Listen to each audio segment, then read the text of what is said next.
ओम नमः शिवाय। प्रिय दर्शकों, गलत जाप और गलत दान, कुपात्र को दान करने से, कुछ समय में जप करने से लोगों को मैंने बर्बाद होते हुए देखा है। और शास्त्र भी कुछ ऐसा ही कहता है। गलत समय पर किया हुआ दान, कुपात्र को किया हुआ दान, ये हमेशा अशुभ होते हैं।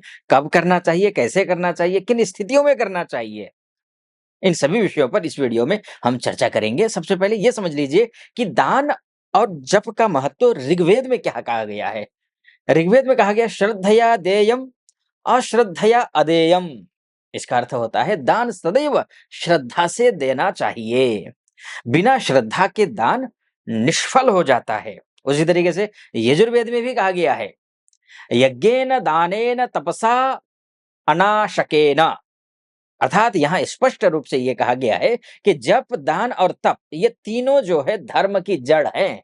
अगर ये नहीं है तो फिर कोई धर्म का कोई महत्व नहीं। खासकर सनातन धर्म में ये अगर तीन चीजें नहीं हैं तो फिर कोई महत्व नहीं है धर्म का। इनका आपको पालन करना है। उसी तरीके से अथर्ववेद में कहा गया, क्या कहा गया है, पहले आप समझ लीजिए कि वेद, शास्त्र, पुराण और स्मृतियां क्या कहती हैं दान और जप यज्ञ के बारे में। उसके बाद जाकर के फिर कब करना चाहिए, किनको करना चाहिए, इस विषय पर चर्चा करूंगा। अथर्ववेद कहता है दानम यज्ञस्य पश्चात, अर्थात यज्ञ का मंत्र जप के पश्चात दान करने से ही उसका फल पूर्ण होता है, अन्यथा वो फल अधूरा रह जाता है। तो अर्थात इतना दान का इतना बड़ा महत्व है। और उपनिषदों में जप दान के बारे में कहा गया है। तैत्तिरीय उपनिषद में कहा गया है, शिक्षावल्ली में, उसमें भी तैत्तिरीय उपनिषद के शिक्षावल्ली में कहा गया है, श्रद्धया देयम अश्रद्धया अदेयम श्रिया देयम ह्रिया देयम भिया देयम संविदा देयम। दान करते समय श्रद्धा, विनय, नम्रता, भयभाव अवश्य होना चाहिए। ये आपको समझना होगा। ये तैत्तिरीय उपनिषद कहता है। अब उसी तरह बृहदारण्यक उपनिषद क्या कहता है, ये भी समझ लीजिए। त्रिविध उपदेशः कहा गया है, दाम, दया और दानम। इसका अर्थ होता है संयम, करुणा और दान ही धर्म का मूल आधार है। यानी कि वेद भी यही कह रहे थे दान को लेकर के, और उपनिषद भी कह रहे हैं। अब पुराण में आ जाते हैं। पुराण क्या कहते हैं दान और जप के बारे में, तो पद्म पुराण जो है वो कहता है दान का महत्व काल, पात्र और स्थान से जुड़ा है। अकाल दान, कुपात्र को दान, अशुद्ध दान पर तीनों ही निष्फल हो जाते हैं।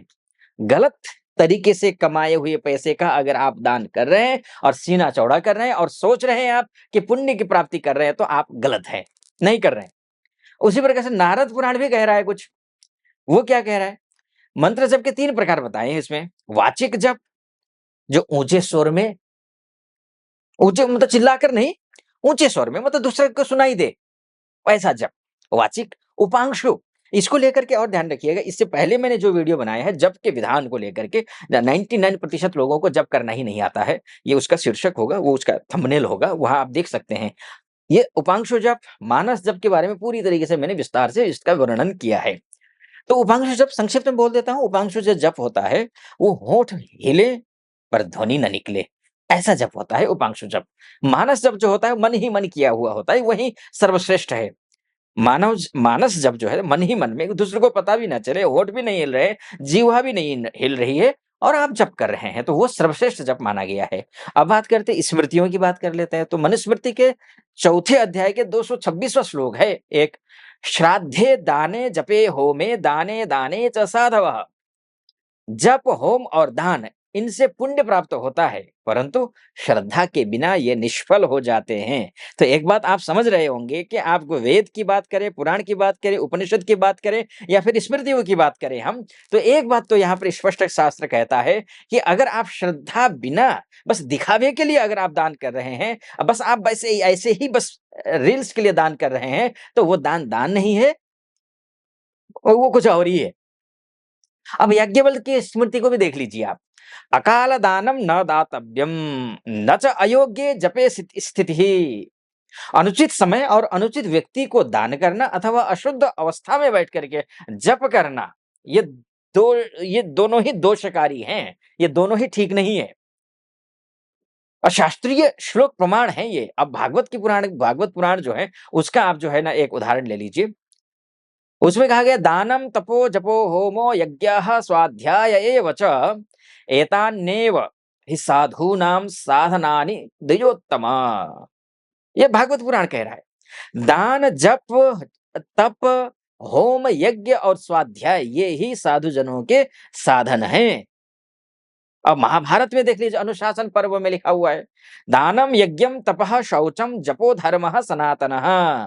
दान, यज्ञ, तप, शौच और जप ये सनातन धर्म के अंग हैं। यानी कि दान को और जप को आप जो अमूमन कर लेते हैं, उसको आप ऐसा मत समझिए, सभी शास्त्रों ने कहा है, इसका विशेष महत्व है। मन से, वाणी से और शरीर से शुद्ध होकर के इनका जाप करना चाहिए। ग्रहों का जप अब कैसे करें, ये भी तो होता है। अब दान तो कई प्रकार के होते हैं जप का। अब भगवान जी के जप अलग तरीके से होते हैं, शिव जी का जप अलग होता है, विष्णु जी का जप अलग होता है और यहाँ पर ग्रहों का जप अलग होता है। अब यहाँ पर ये समझ लीजिए कि कौन-सा ग्रह, अमूमन क्या होता है ना कि जैसे मैं मेरा यूट्यूब चैनल है, 2-2 चैनल है, एक आचार्य मुक्ति नाम से, एक एस्ट्रो मुक्ति के नाम से। मैं वहाँ पर लोगों को बोलता हूँ और वहाँ से आए भी होंगे आपसे, वहाँ से मैंने कहा होगा आपको कि इस चैनल पर जाइए और वहाँ पर आप जो है जप की विधि को या फिर दान की विधि को समझिए या फिर जो भी शास्त्रोक्त बातें होती हैं उनको आप समझ लीजिए। तो उसी तरीके से ग्रह को मैंने अगर वहाँ कुछ कहा है ना आपको दान करने के लिए, जप करने के लिए, तो इस स्थिति में समझ लीजिए कुंडली को, जब ग्रह आपकी कुंडली में अशुभ फल दे रहा हो, कुंडली में नीच का हो, अस्त हो, पापकरत्री हो, शत्रु भाव में बैठा हो, महादशा उसी की चल रही हो, अंतर्दशा भी उसी की चल रही हो, तो वो ग्रह कष्टकारक होते हैं। ग्रह पीड़ा के लक्षण जैसे स्वास्थ्य समस्या होती है, करियर में बाधाएं आती हैं, बार-बार नौकरी छूटती है, बार-बार अनेक समस्या आती है, कली का सपोर्ट नहीं मिल पाता है, दाम्पत्य जीवन में कलह हो जाता है, ऋण से गले-गले तक व्यक्ति डूब जाता है, कष्ट से मतलब खत्म होने के नाम ही नहीं लेता। तो अब ऐसी स्थिति में अशुभ ग्रह का उपाय यही है कि आप मंत्र का जाप करना चाहिए। आप मंत्र का जाप कर लीजिए। उसका मंत्र जाप करना। तो ये दान इसका जो है ना अशुभ जितने भी जो मैंने बोला ना आपको अशुभ ग्रह, इसमें जाप करना चाहिए। है माफ करिए दान करना चाहिए। अशुभ ग्रह के लिए आप दान कीजिए। ठीक है? अब जहाँ तक बात है कि अब मंत्र जाप जो है आपको कब करना चाहिए? जब अशुभ ग्रह का दान कर दिया आपने और जब सदैव सही संख्या में करना चाहिए, ध्यान रखिएगा। जब जो है सदैव सही संख्या में करना चाहिए। अशुभ ग्रह के लिए फिर से मैं दोहराऊँगा, आपने दान कर दिया, लेकिन शुभ ग्रह हो तो उसको दान नहीं करना चाहिए। एक बार और समझ लीजिए आप, जब ग्रह नीचस्थ हो, पापस्थ हो, पीड़ा हो उसका तो अशुभ फल घटनाएँ घटती हैं, जैसे शनि का, राहु का, केतु का, मंगल का, जो ऐसे ग्रह हैं, ये हानि पहुँचा रहे हों आपको, तो आपको दान करना चाहिए ताकि इनके प्रकोप से बचें। लेकिन वहाँ दान नहीं करना है, जहाँ अच्छे ग्रह हो, मैं अभी बाद में बताऊँगा।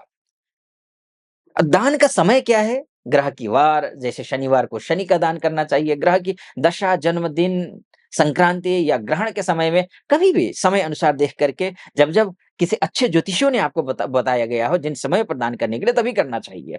दान का नियम है एक, श्रद्धा से योग्य ब्राह्मण जरूरतमंद को या फिर जो कहा गया है उनको दान करना चाहिए। हर किसी को मैंने बोला ना आपको कुपात्र को दान नहीं करना है, इतना आप समझ लीजिए। शास्त्र अनुसार वस्त्र भी दान कर सकते हैं, धातु भी दान कर सकते हैं, अनाज दान कर सकते हैं, तेल दान कर सकते हैं। आप अनेक प्रकार की चीज़ें मैंने आपको मैं अपने एस्ट्रोलॉजी के वीडियो में जो है ना वो बताता रहता हूँ, वो दान करिए लेकिन ग्रह किन स्थिति में हो तो दान करें, ये मैं आपको इस वीडियो में समझा रहा हूँ। कब ना करें जप और दान ये भी समझ लीजिए। अगर ग्रह कुंडली में योग कारक या शुभ हो, तो आप फिर जप तो कर सकते हैं, लेकिन दान नहीं कर सकते। उसका दान नहीं करना चाहिए। उदाहरण के लिए, यदि शनि लग्न या कर्मेश है, लग्नेश है या फिर कर्मेश है और शुभ फल दे रहा हो, तो उसका दान करने से उल्टा नुकसान होता है। जैसे भाग्येश है, अब भाग्य का ही दान कर देंगे, तो क्या ही बचेगा आपके पास? यदि सूर्य राजयोग कारक है, उदाहरण दूसरा उदाहरण ले लीजिए। सूर्य राजयोग कारक है, उसका दान करने से क्या हो जाएगा? आपकी क्रेडिबिलिटी खत्म हो जाएगी, आपका प्रमोशन रुक जाएगा, आपके बॉस से आपको कभी भी सपोर्ट नहीं मिलेगा।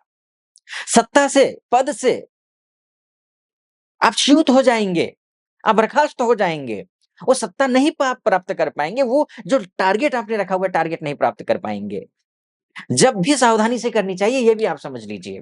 शुभ ग्रह का अति जप करने से भी उसकी जो है ऊर्जा की हानि होती है। ऊर्जा जो है ना बहुत ज़्यादा जप करने से ओवर एक्टिव हो जाता है, इम्बैलेंस हो जाता है ग्रह की पावर। जब ग्रह का पावर इम्बैलेंस बोला गया है ना कि अति सर्वत्र वर्जयेत, अति सुंदरेण वै सीता अति गर्वेण रावणः, अति दानात् बलिर्बद्धो अति सर्वत्र वर्जयेत। अत्यंत सुंदर होने की वजह से सीता जी का हरण हुआ था। अत्यंत गर्व, दंभ, घमंड होने की वजह से रावण का वध हो गया था। उसी तरीके से राजा बलि का अत्यंत दानवीर होने के कारण अति दानात् बलिर्बद्धो अति सर्वत्र वर्जयेत, इसलिए कहा गया अति सर्वत्र वर्जित होता है, अति नहीं करना चाहिए। किसी भी ग्रह को, शुभ ग्रह को भी आपने इतना ज्यादा कर दिया ताकि उसको बैलेंस आपने नहीं रखा, तो वो जो ग्रह है वो भी कुछ नुकसान कर सकता है, लेकिन हाँ एक स्थान पर तो पहुंचा ही देता है। आप जप आराम से कर सकते हैं। आप जब शुभ ग्रह का जप कर लीजिए, लेकिन खूब कीजिए, मैं तो ये कहूंगा, लेकिन एक बैलेंस बना करके करिएगा, है ना? लेकिन अपने आचरणों में सुधार लाना ज़रूरी है। अगर आप जाप तो कर लिया लेकिन आपके आचरण ठीक नहीं है, तब गड़बड़ है। और गलत उच्चारण भी नहीं है। बिना दीक्षा मंत्र जाप निष्फल भी हो सकता है, ध्यान रखिएगा। मंत्र जाप किसी गुरु के सानिध्य में रह करके, उनसे दीक्षा लेकर के फिर जप करना चाहिए, या फिर जो श्रद्धा है उसी अनुरूप किसी को गुरु मान लीजिए और जप करना शुरू कर दीजिए। दान केवल कष्ट निवारण हेतु करें, लालच या दिखावे के लिए तो दान बिल्कुल भी नहीं करना चाहिए, ये शास्त्र के विरोध में है। अब शास्त्रीय प्रमाण में एक बात और कहूंगा मैं, मनुस्मृति में कहा गया है कि अशुभस्य ग्रहस्य दानम प्राशस्त्यम भवति। ठीक है जी। और बृहत्पाराशर होरा शास्त्र में कहा गया है, जो कि ज्योतिष के बहुत बड़े पुरोधा है। इन्हीं से ही पाराशरी चलती है, इन्हीं से ही ज्योतिष की विधा चलती है। जो वैदिक ज्योतिष कहा जाता है, या फिर जो है ना ये जो है ये सब सारा कुछ जो है, ये भारतीय ज्योतिष जो है वो पराशर ही उसके मूल में है। वो कहते हैं शुभ ग्रह का बल बढ़ाने के लिए जप और पूजन करना चाहिए। ठीक है जी। अब समझ लीजिए, अशुभ ग्रह का दुष्प्रभाव को घटाने के लिए दान करना चाहिए। आप मूल बात समझ रहे हैं आप? अगर बीच में कहीं आप कंफ्यूज हुए हो तो मूल बात समझ लीजिए, शुभ ग्रह का बल को बढ़ाने के लिए जप करना चाहिए, पूजन करना चाहिए। वहीं पर अशुभ ग्रह का दुष्प्रभाव को कम करने के लिए आपको दान करना चाहिए। ठीक है जी। अंतिम में मैं एक निष्कर्ष बोल देता हूं, जप वो है ग्रह की शांति को जागृत करना, शुभ ग्रह का बल बढ़ाने के लिए। दान क्या है? ग्रह के क्रोध को शांत करना, अशुभ ग्रह का प्रकोप को कम करने हेतु है ये। गलत दान और गलत जाप उल्टा असर भी दे सकता है, इसलिए सोच समझ करके कीजिएगा। इस वीडियो को यहीं पर समाप्त करता हूं मैं। आपको ये मेरा वीडियो सटीक लगा हो, जानकारी मूलक लगा हो, ज्ञान वर्धनात्मक लगा हो, तो मेरे चैनल को, नया चैनल है, आपका पूरा सपोर्ट की जरूरत है मुझे, और चैनल को सब्सक्राइब कीजिए, वीडियो को लाइक कीजिए और कमेंट बॉक्स में जाकर के महादेव का भक्त हूँ और गर्व से कहता हूँ महादेव का भक्त हूँ, आप पर भी महादेव की कृपा बनी रहे, ऐसी मेरी कामना। हर हर महादेव कमेंट बॉक्स में लिख दीजिएगा, या फिर जो भी प्रश्न है, जो भी जानना चाहते हैं अगला वीडियो में जिससे बना सकूं, वो आप कमेंट बॉक्स में लिख दीजिएगा। आप मैं वो वीडियो बनाने की कोशिश करूंगा। आप खूब खुश रहे, प्रसन्न रहे, महादेव की कृपा आप पर बनी रहे, ऐसी मेरी कामना। फिलहाल अनुमति दीजिए। हर हर महादेव।